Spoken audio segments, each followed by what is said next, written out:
Salut! Bienvenue dans À Cheval, le podcast de l'équitation collaborative.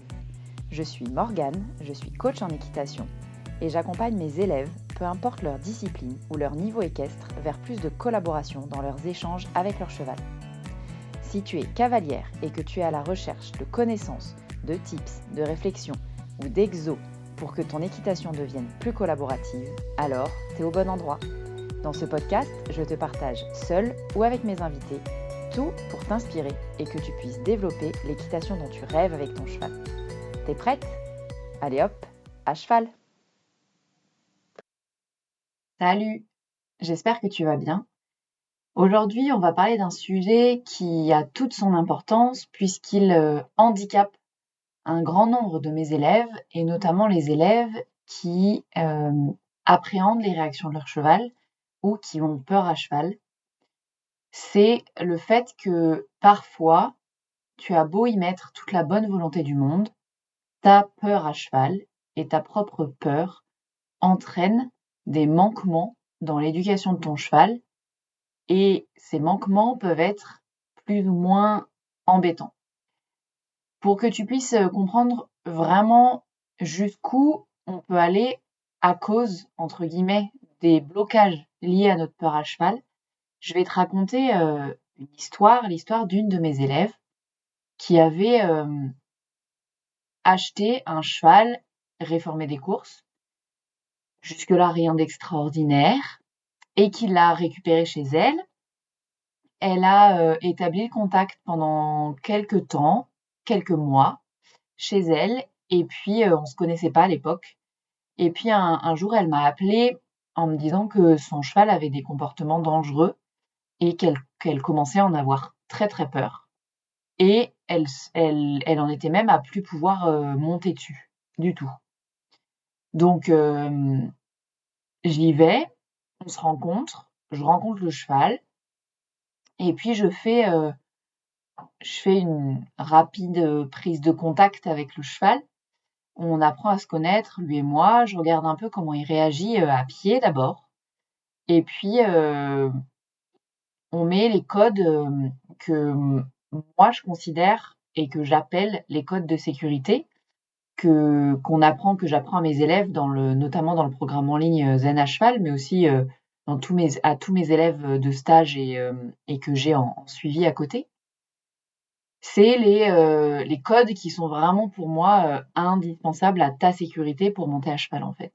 C'est simplement le fait de pouvoir faire des transitions descendantes. J'aime bien les flexions latérales pour pouvoir faire des rênes d'arrêt d'urgence.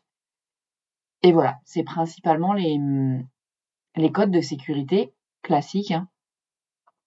Et donc, je vérifie si j'ai bien ces codes-là à pied, je les ai. Et puis vient le moment où, en fait, elle se met à cheval. Donc, la propriétaire se met à cheval.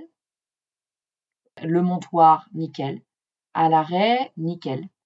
Et puis vient le moment où elle met ses jambes pour aller vers l'avant. Et en fait, il se trouve que, comme elle a peur, elle met ses jambes et en même temps, elle laisse rien passer vers l'avant avec ses bras. C'est-à-dire que dans ses mains, elle demande au cheval de rester à l'arrêt et dans ses jambes, elle lui demande d'avancer vers l'avant. Et le cheval a une réaction qui est, il se met pas debout, mais il sautille quoi avec ses antérieurs, comme on peut le voir. Et puis donc je lui demande de refaire en laissant la place devant avec ses mains pour qu'il aille vers l'avant.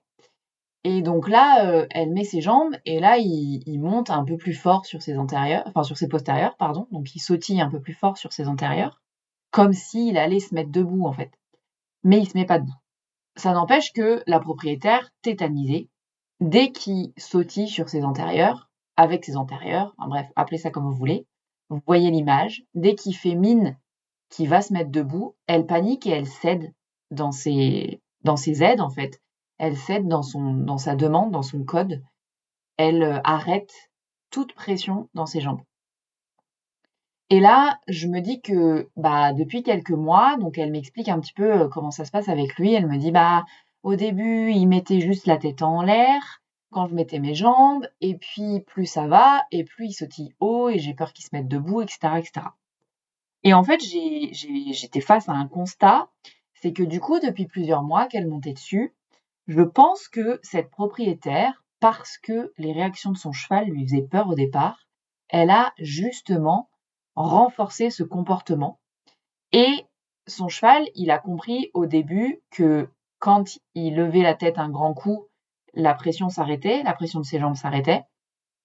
Et puis un jour, elle a maintenu un peu plus fort, donc il a sautillé parce qu'il s'est dit, bah, elle veut que j'aille vers le haut, quoi, parce que vu que quand je lève la tête, la pression s'arrête, bah, je vais essayer quelque chose dans le même sens, quoi. Donc il sautille sur ses antérieurs et elle cède parce qu'elle a peur, et ainsi de suite, et ainsi de suite. Mon idée, c'est pas de dire qu'il faut aller coûte que coûte jusqu'à une réaction très très vive du cheval, mais on est là, dans ce cas-là, vraiment face à un apprentissage du cheval qui est dû 100% à la peur du cavalier. Et ça, c'est un problème. Parce qu'en fait, donc, on rediscute avec cette cavalière qui avait des bases, qui connaissait globalement comment apprenait un cheval, qui avait bien compris le renforcement qu'on appelle le renforcement négatif. Donc, je demande quelque chose et je cède quand j'obtiens ce que j'ai besoin que le cheval fasse, ce que je demande au cheval. Parce que c'est comme ça que le cheval apprend. C'est au moment où on cède que le cheval comprend qu'il a donné la bonne réponse. Sauf que là, comme sa réaction lui faisait peur, elle cédait. Mais du coup, le cheval apprenait quand même que c'est cette réponse qui entraînait le fait qu'elle cède dans ses aides, dans ses jambes. Et donc, il a renforcé ce comportement-là, cette réponse-là, en fait, qui n'est pas vraiment un comportement, qui est plus une réponse, effectivement. Bref, quoi qu'il en soit, elle était aujourd'hui un peu coincée parce que du coup, comme il faisait mine de se mettre presque debout, elle était vraiment tétanisée. Elle disait, mais si je renforce mes aides, il va se mettre droit debout, quoi. Et il est possible que ça aurait été ce qui se serait passé. Du coup, on a repris vraiment l'apprentissage à la base de je mets mes jambes, tu vas vers l'avant. Et ça nécessite d'avoir des bras relâchés. Et là, pour le coup, ça nécessitait d'avoir quelqu'un à la tête qui lui montre que la bonne direction, c'était vers l'avant et pas vers le haut. Mais ce qui m'intéressait de vous raconter avec cette histoire-là, c'est que peut-être, vous aussi, vous êtes face à ce genre de difficulté avec votre cheval. Peut-être que vous appréhendez certaines de ses réactions et que du coup, quand il met en place ces réponses-là, vous cédez dans votre intention, vous cédez dans votre demande et du coup, le cheval apprend que lorsque vous faites tel geste, il doit donner telle réponse. Le truc super intéressant aussi, c'est que au-delà de reconditionner le cheval, en fait, au-delà de vraiment lui faire comprendre la vraie bonne réponse qu'on attend de lui, un des trucs les plus importants, c'est aussi de reconditionner la cavalière. C'est-à-dire que la cavalière était tellement dans l'appréhension du mauvais comportement qu'en fait, c'était plus fort qu'elle, elle cédait. Là, ce qui est important dans ces moments-là, c'est d'agir sur le cheval, sur l'éducation du cheval, mais aussi d'agir sur la peur de la cavalière. Donc le fait que la cavalière anticipe des réactions, le fait que la cavalière se crispe, le fait que la cavalière demande avec son corps, en fait que le corps de la cavalière demande à la fois d'avancer et de s'arrêter par exemple, parce que je vous disais au début que elle appréhendait tellement la réaction que avant même que le cheval avance, elle lui demandait de s'arrêter, alors qu'en même temps elle lui demandait d'avancer. Donc ça n'avait pas de sens pour le cheval.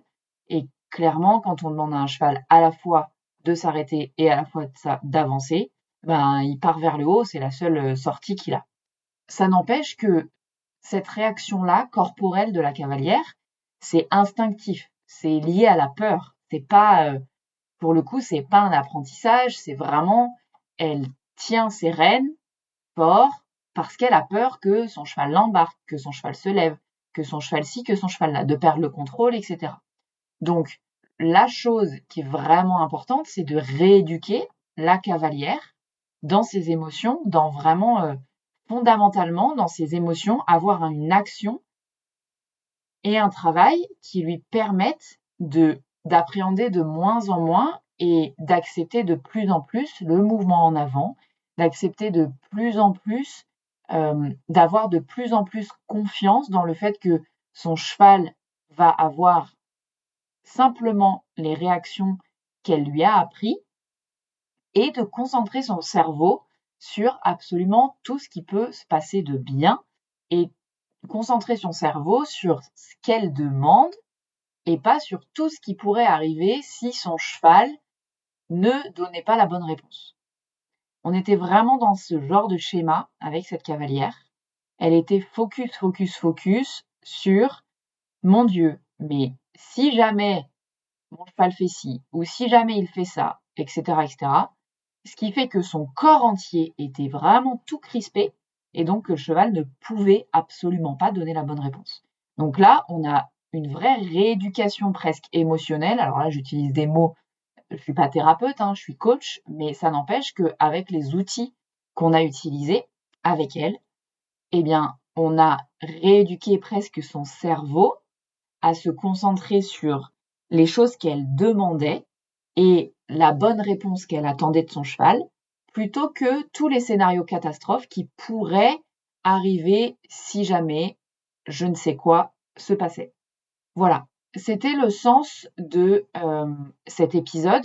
Je voulais vraiment que vous compreniez que pour être tranquille et zen à cheval, il y a vraiment deux aspects pour moi qui sont l'éducation du cheval, mais aussi et presque surtout, j'ai presque envie d'appeler ça l'éducation émotionnelle du cavalier, parce que c'est super important que chacune de nos cellules vibre la confiance pour que les choses se passent bien dans 100% des cas avec nos chevaux.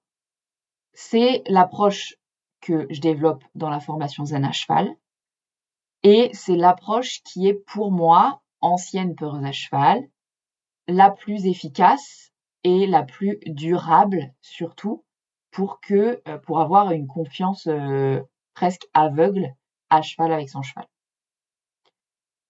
Je vais conclure là-dessus. J'espère que cet épisode t'a apporté, j'espère que cet épisode t'a plu, j'espère qu'il va te donner des clés pour toi-même si tu es dans cette situation peut-être un peu d'appréhension ou d'imagination de scénario catastrophe, que tu puisses appliquer que je te partage dans cet épisode. Et s'il t'a plu, je te laisse mettre 5 étoiles sur la plateforme d'écoute que tu utilises. Et si le cœur t'en dit, tu peux aussi t'abonner au podcast pour être mis au courant des prochains épisodes. Et quant à moi, je te dis à la semaine prochaine pour un nouvel épisode de À Cheval, le podcast de l'équitation collaborative.